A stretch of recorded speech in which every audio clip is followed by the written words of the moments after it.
Hello, welcome to what I eat in a day episode 8.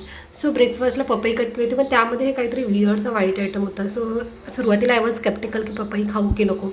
पण थोडीशी taste करून बघितली तर टेस्ट तर खूप छान होती आणि पपई अदरवाईज पण खूप छान दिसत होती. थोडीशी कच्ची होती पण.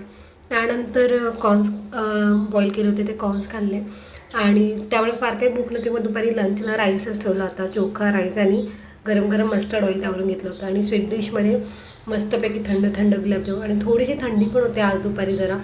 I don't know Y, may be पावसामुळे असेल, पण थंडीत गुलाबजाम खायला खूप मजा आली.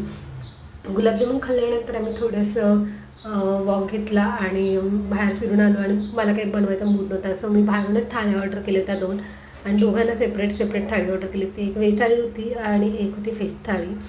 सो दोघांनी थाळी खाल्ली आणि जेवून झाल्यावर आम्ही खाल्ल्या कुल्फी. एक होती काजू आणि एक होती सीताफळ. दोन्ही मस्त लागल्या आणि त्यानंतर आम्ही झोपलो.